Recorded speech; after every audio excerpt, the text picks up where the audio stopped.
मुल्क के अंदर जो हालात चल रहे हैं बहुत सारे उनमें से आपकी नज़रों के सामने हैं। कुछ चीज़ें पसे दीवार भी हो रही हैं। मुल्क का मुस्तकबिल को हर कदम पर तारीख से तारीख बनाने की कोशिशें अपने कर रहे हैं। गैरों से तो क्या गिला, अपनों ने अपने वतन की बुनियादें ढहाने का काम शुरू किया हुआ है। इस दौर में एक अच्छी खबर जो सामने आई वो जस्टिस तहर मिनल्ला का फैसला था कि हमारे मुल्क की सरजमीन पर आइन किसको मालिक बनाता है, कहाँ हुकूमत का वो जायदाद होती है, प्रॉपर्टी होती है, कहाँ स्टेट का और आइन का ऑर्डर चलता है। तो उन्होंने अपने इस फैसले के ज़रिए उन जगहों को पिन पॉइंट करके बताया कि यहाँ पर आइन की खिलाफ वर्जी हुई है। मैं समझता हूँ कि ये जो फैसला है इसमें मज़ीद हमें अब सुप्रीम कोर्ट उसकी अपील सुन रहा है, लेकिन हमें मज़ीद इसको फैलाना चाहिए। जस्टिस साहब ने, और वाक़ईतन ये बात हकीकत है कि आपके तमाम मसाइल का हल सिर्फ अदलिया के 5-6 जजेस हों जिनके ऊपर कोई इल्ज़ाम ना हो, जो प्लाट लेके ना बैठे हुए हों, जो हुकूमतों से डर के फैसले ना करते हों, तो हमारे तमाम आइनी मसाइल भी हल हो जाएंगे, कानूनी भी और हमारे मुआशी भी और मुआशरती भी। देखिए, मैं तो इस बात का कह लूँ कि ये जो प्लाट दिए जाते हैं, जो बैंक कर्ज़े देते हैं फिर माफ़ कर देते हैं, ये सारी चीज़ों ने मिल के हमारी इकॉनमी का सत्यानाश किया हुआ है। मैं कहता हूँ कि जो MNAs बनते हैं, वज़ीर बनते हैं, वज़ीर आज़म बनते हैं, वो भी प्लाटों पे हाथ साफ करते हैं। जैसे उन्होंने फरमाया है, मैं समझता हूँ कि अगर 1900 पाकिस्तान के बनने के साथ अब तक जितने प्लाट दिए गए हैं, जितने कर्ज़े दिए गए हैं, जितनी माफ़ियाँ दी गई हैं, वो सिविल ब्यूरोक्रेसी हो या हमारी एस्टेब्लिशमेंट यानी अफवाज पाकिस्तान, असाकिर पाकिस्तान हो या सिपा सालान या असाकिर हो, उस सब ने उनसे अगर वो वही वापस ले लिया जाए तो पाकिस्तान के मसाइल सारे हल हो जाते हैं। आप देखिए, पहले ज़माने में भी अब तक भी जितनी सियासत है वो प्लाट हर MNA को दिया जाता था। अब बंद है, लेकिन उनको उसके कई और रास्ते अख्तियार किए गए। मैं समझता हूँ कि ये इसकी बाकायदा फैसला आने चाहिए। सुप्रीम कोर्ट कर सकता है कि जिसने प्लाट लिए हैं वो सारे आज से जब्त। अगर किसी का बाप था, दादा था, अगर उसके बच्चों को भी फायदा है, यकीन मानिए ये हमारी असम्बलियाँ तो आधे से ज़्यादा खाली हो जाएगी, क्योंकि ये उन्हीं जागीरदारों के बच्चे बैठे हुए हैं, वही MNA बन जाते हैं, फिर लूटते हैं, फिर MNA बन जाते हैं, फिर उनको इसलिए तहफ़्फ़ुज़ होता है कि हमारी जो अफवाज पाकिस्तान है उन्होंने भी इस लूट मार के अंदर वो सब अव्वल वही आते हैं। हमारे फौजी जर्नैल, हमारे सिपा सलार फर्स्ट वही आते हैं। वो ले रहे हैं, सियासतदान ले रहे हैं, फिर आपके जो ब्यूरोक्रेसी है, उनके प्लाटों का अंदाज़ा कर लें। एक एक प्लाट की कीमत 1-1 अरब रुपया जाके बनती है। किस सेक्टर में कमर्शियल प्लाट ले लें या लेके फिर उसको कमर्शियल करा लें, अगर एकदम ये ऑर्डर हो जाए फिर जज कैसे करेंगे? सारे के सारे जज सुप्रीम कोर्ट में जो बैठे हुए हैं, इल्ला माशाअल्लाह, बाकी सब ने प्लाट 2-2, 3-3 लिए हुए हैं। एक प्लाट लेने का उनका हक कहाँ का है? हमारे जर्नैल दुनिया के महंगे तरीन जर्नैल हैं और ना तरीन जर्नैल भी है। हर जंग हारते हैं, मुल्क को हरा रहे हैं, मुल्क के टुकड़े हो रहे हैं, इनको परवाह भी नहीं है। ये बलोचिस्तान पे जो बच्चे शहीद हुए हैं, वो 1 मेजर हो या 2 हों या 100 हों या 1 हों, वो खून जो बहा है उसके इनको दर्द है। फौरी तौर पे उसका ये समझे कि जाके फिर हम अटैक करके तबाह कर देंगे। भाई 70 साल में नहीं कर सके। उनके बातचीत करने के लिए वो सिर्फ, अगर आप अंदाज़ा करें, जब आके ज़ियाउल हक साहब ने उनके बड़ों को रिहाई दे दी तो ये उस वक्त भी थी ये लिबरेशन, बलोचिस्तान लिबरेशन आर्मी। किधर गई वो? आज वो अफरीयत बन के खड़ी है, कोई हैसियत नहीं है उनकी, मैं जानता हूँ। लेकिन आज वो एक बहुत बड़ी हकीकत बना के हमारे बच्चों को ज़िबा कर रहे हैं। जिम्मेदार उसकी यही क़यादत है। जब मशरक़ी पाकिस्तान में जंग हो रही थी, अब कहानियाँ अब आपको पता चल रही हैं याह्या खान क्या करता था। सारे जनरल यही कर रहे थे, एक ही न्याजी भी यही कर रहा था। उनको तो सोच ही नहीं थी कि हमारा मुल्क जा रहा है। बलोचिस्तान में भी ये तो अपने पैसों के ऊपर लगे हुए हैं, स्मगलिंग करा रहे हैं, चोरियाँ करा रहे हैं। ये लड़ थोड़ी गई है हमारी फौज। वो बेचारे सिपाही वो शहीद हो जाते हैं, उनकी लाशें, आप अंदाज़ा करें, मैं मखदूम रशीद एक गाँव में बैठा हूँ, इसके चारों तरफ जो ग्रेव यार्ड्स हैं, कब्रिस्तान है, उसके दूसरे सर्कल पे जो कब्रिस्तान है, हर कब्रिस्तान में फौजी शहीद होके मदफून हो चुके हैं। जंग इंडिया से तो नहीं हो रही, कहाँ शहीद हो रहे हैं वो। उन बच्चों का कोई, उनके जो पीछे बैठे हैं उनका भी कोई परेशान हाल नहीं है। तो इससे कैसे खून बह रहा है ये समझ नहीं रहे। यानी एक गांव के अंदर भी कब्रिस्तान में जाएं तो 10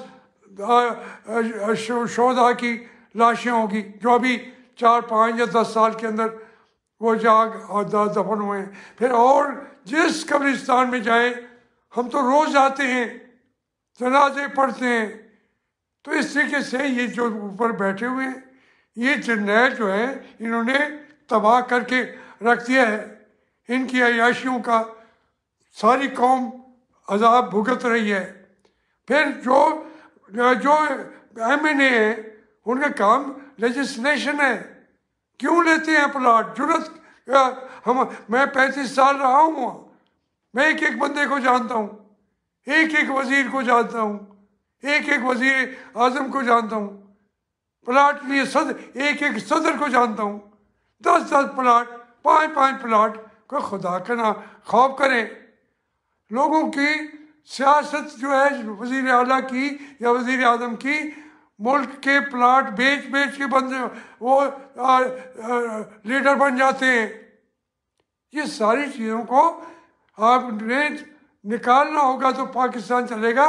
पाकिस्तान को एकदम ब्रेकें लग गई हैं, हैंड ब्रेक लग गई है, मुल्क नहीं चल सकता।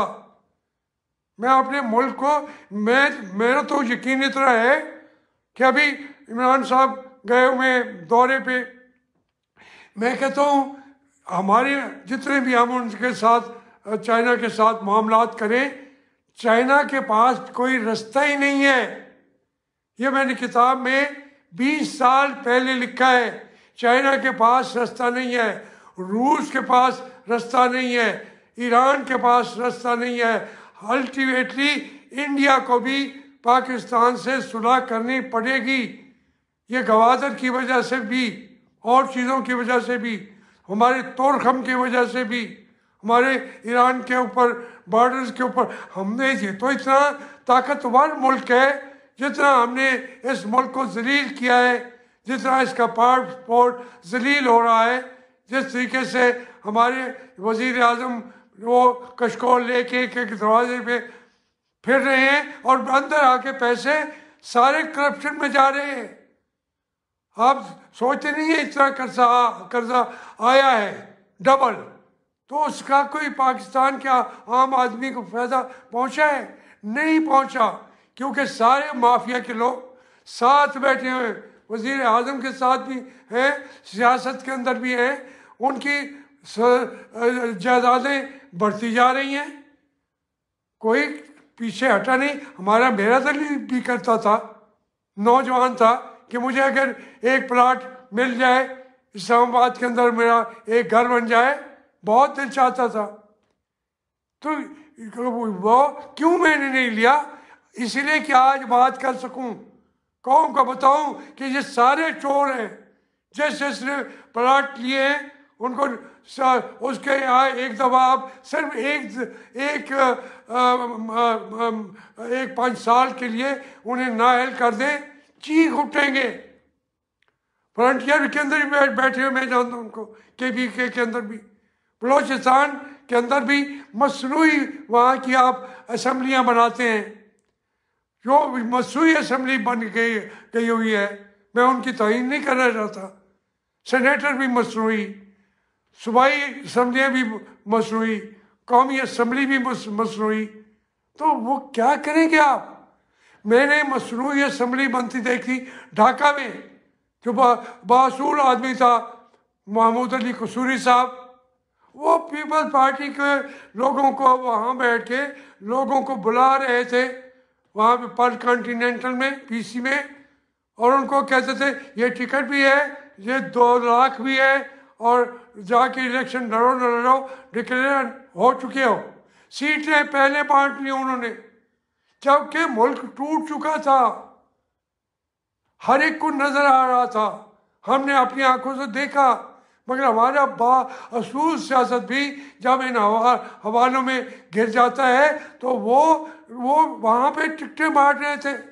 खुर्शीद कसूरी उनके साहबजादे हैं, मैं इज्जत करता हूँ, मेरा दोस्त भी है, वजीर खारजा भी रहा है, ये भी उनके साथ मौजूद थे पर कॉन्टिनेंटल में। तो ये पीपल्स पार्टी की तरफ से गए होते, भुट्टो साहब की तरफ से। जमात इस्लामी ने 2 वजीर इनके वहाँ सूबाई बनवा लिए, तो किसने उस मौले, अच्छा ये कोई मैं समझता हूँ कि ये शायद बदयांती ना कर रहे हों, ये कह रहे हों कि हम शायद ये हल निकलता है, मगर जो हल बनाने वाले थे वो हमारी असाकिर पाकिस्तान के सरबरा सिपा सलार असाकिर पाकिस्तान, उसको देखें तो सही, उसमें और आज के असाकिर पाकिस्तान के अंदर फ़र्क बता दे मुझे। अख्तियार उतने ही हैं, वज़ारत ख़ारजा पे फैसले वही बाजवा साहब ही करते हैं, तफसीलात में वही जाते हैं, CPC के अंदर वही फैसला करते हैं। याहिया खान के बाद भी यही अख्तियारात थे। तो कॉन्स्टिट्यूशन भी वो अपने आप को कहता था कि मैं हूँ सारा कुछ, लेकिन उसके तो इससे अलावा और भी खराबियाँ थी। तो जो ये आए परवेज़ मुशर्रफ और याहिया खान में कोई फ़र्क था? भाई हक क्या है वह एक दिन के लिए भी कब्जा करके बैठ जाना?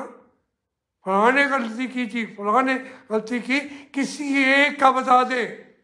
जुल्फ़िकार भुट्टो के खिलाफ हम थे, जुल्फ़िकार भुट्टो ने वाक़तन मुल्क को नेशनलाइजेशन के ज़रिए भी और नुकसान पहुँचाया और जमहूरियत ना दे के भी नुकसान पहुँचाया, अपना आइन बना के उस पर अमल नहीं किया था, नुकसान हुआ, लेकिन उसने अपनी जान दे दी कॉन्स्टिट्यूशन के लिए। उनकी भारत दस्ती कबूल नहीं की, उस बात उस दिन से आज तक मैंने किताबों में भी भुट्टो को सलूट लिखा है। क्यों? फिर उसकी बेटी ने कुर्बानी दे दी, नवाज शरीफ ने दे दी, उसकी बेटी कुर्बानी दे रही है, उसकी फैमिली दे रही है। तो ये हम वो तो अपने आप को बख्शवा लेते हैं। जुल्फ़िकार अली भुट्टो ने ऐसा काम किया कि मैं मुखालिफ भी आज रात दिन उसकी तारीफ करने पे मजबूर हूँ, क्योंकि हम सियासतदान फिर भी अपने मामलात से वो ठीक कर जाता है मामलात को, लेकिन अस्करी क़यादतों ने ये हल्फ उठाया हुआ है कि इस मुल्क की हम ईंट से ईंट बचा के दिखाएंगे, हम इस मुल्क से बलोचिस्तान को निकाल के दिखाएंगे, भुगटी को निकाल से दफन करके गार के अंदर हम उसका गला घूंट देंगे, उसकी सांस घूंट देंगे। अंदाजा करो यार, एक कैप्टन या मेजर से वो उसने ज्यादती कर ली एक डॉक्टर से, लेडी डॉक्टर से, तो अपनी बच्ची के लिए खड़ा हो गया नवाब अकबर भुगटी। अब पूरा बलोचिस्तान खड़ा है, वो उनके साथ नहीं है, जो लड़ रहे हैं बलोचिस्तान उनके साथ नहीं है, लेकिन जो बाकी आपके साथ होती है उसका जो आप हशर करते हैं, वो चीखते हुए वो भी उनके साथ जाके खड़े हो जाते हैं। यही मशरकी पाकिस्तान में हुआ है। तो तमाम मैं कहता हूँ वहाँ पे जो इस्लामाबाद का नेशनल पार्क है, ये सारे का सारा नेशनल पार्क है। इमरान खान ने भी ले ली ज़मीन, सब ने ले ली। तो मैंने उस वक्त भी लोगों ने कहा, मैंने कहा मैं नहीं लूँगा, ये आइन के खिलाफ में भी नहीं लिखवा के देना चाहता। नेशनल पार्क है, कॉन्स्टिट्यूशन में उसको प्रोटेक्शन हासिल है, वहाँ पे वाइल्ड लाइफ और क्या चीज़ें वहाँ बनी थी, इन्होंने उठा के दे दिया। फिर आप उस चक शहजाद को देख ले, वो था कि यहाँ ज़रूरी चीज़ें होंगी, ज़राअत से हट के ऑफर की गई, तो क्यों नहीं लिए? मुझे भी ये शुगर मिलों की ऑफर की गई, ऑफर करने वाले भी जिंदा हैं। अब्दुल रज़ाक का वालिद, अब्दुल रज़ाक दाऊद का वालिद सैयद दाऊद ज़िया के सामने खड़ा होकर कह रहा था, ये अब्दुल रज़ाक दाऊद कहे कि जवेद आसमी गलत कहता है। मियाँ साहब ने मुझे कहा, बात यह है कि मैंने क्यों ना लिया। मैं समझता था कि जो सियासत में हिस्सा लेना चाहता है उसे तो पूरी तरह से एक तरीके का सन्यासी होना चाहिए, जोगी होना चाहिए, वतन की बीन बजाता रहे, किसी के पीछे हर एक से अगर वो चीज़ें छीनता रहे तो उसको लानत है उसको कि वो सियासत में आए, वो हिस्से वसूल करता रहे। वो सबका मैं कहता हूँ बाकियों को भी एहसाब होना चाहिए, कोई लेफ्ट हो कोई राइट हो, कोई हमारी पार्टी हो कोई दूसरी पार्टी हो, वो तो हो सो। ये तो फौरी तौर पे मैं कोशिश करूँगा कि मैं वकलाक से रब्ता करके यहाँ से भी एक पेटिशन में कराऊँगा कि सारे जितने MNAs ने प्लाट लिए हैं वो जब्त किए जाए, जो ब्यूरोक्रेट से लिए। वो ये क्या कहे, कौन से तुम फतह का आ रहे हो कुछ दुनिया को, उनको भी कभी किसी ने नहीं दिया था।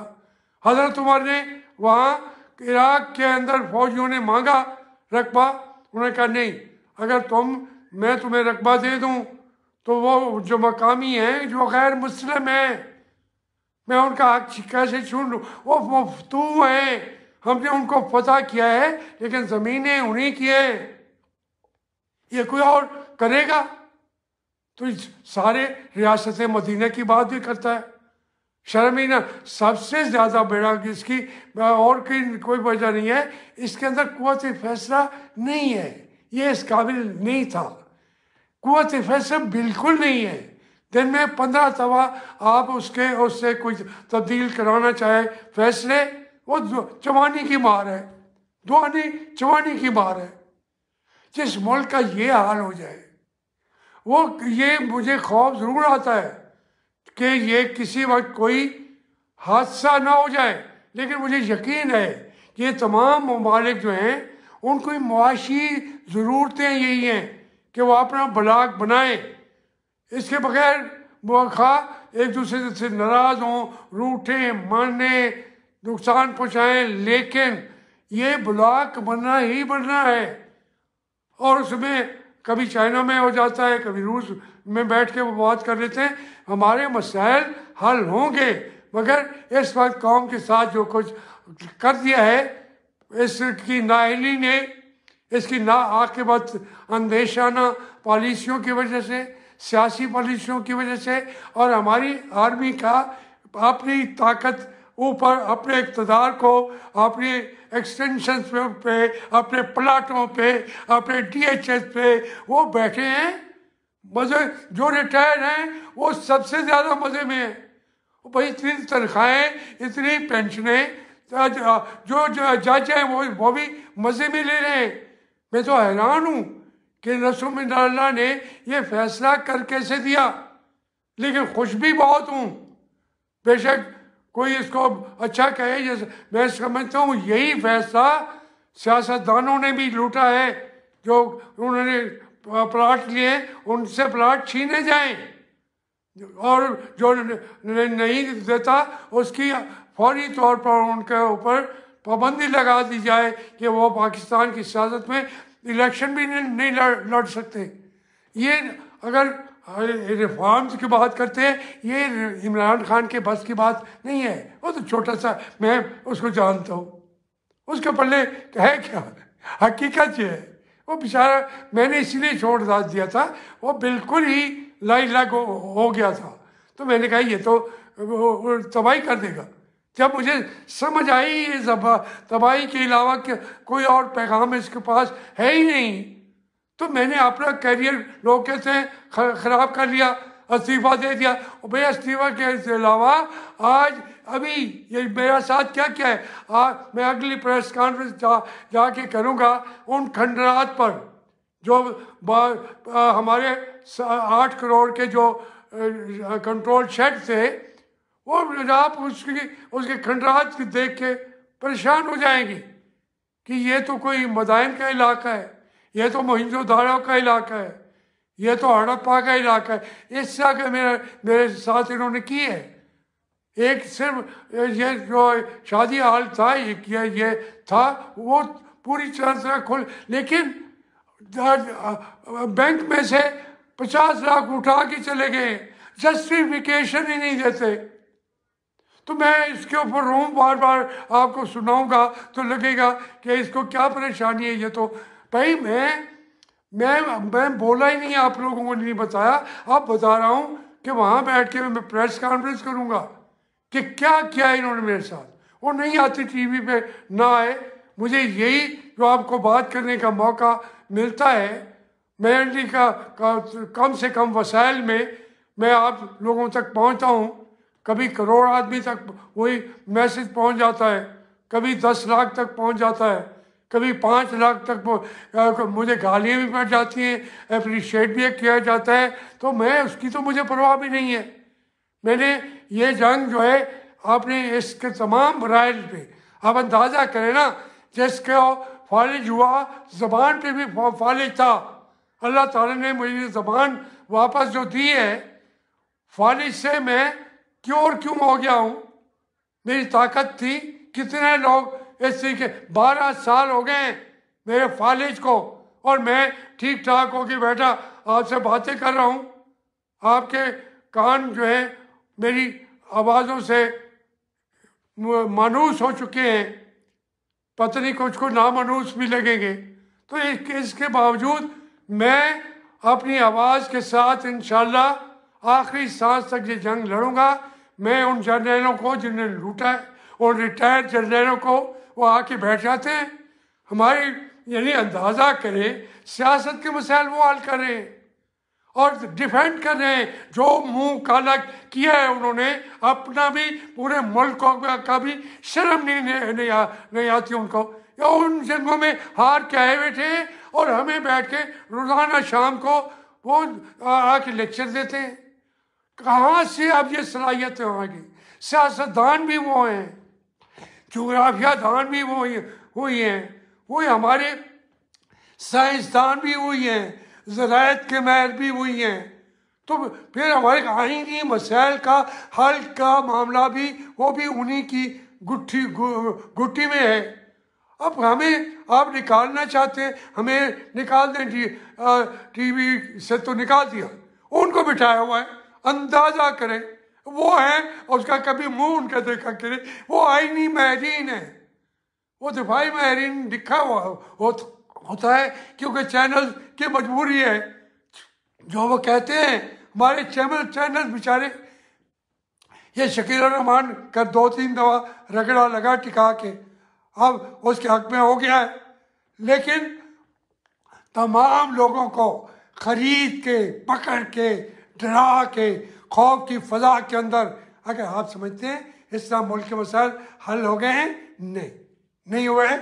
इसके लिए अदलिया आगे बढ़ेगी, इंशाअल्लाह फैसले होंगे। पाकिस्तान ने जिंदा रहना है, क़यामत जिंदा रहना है। ये घर है मेरा, मेरे बच्चों का, ये मेरे मुल्क के बच्चों का, ये 22 करोड़ लोगों का, कल जितने बढ़ जाएं उन सब का है।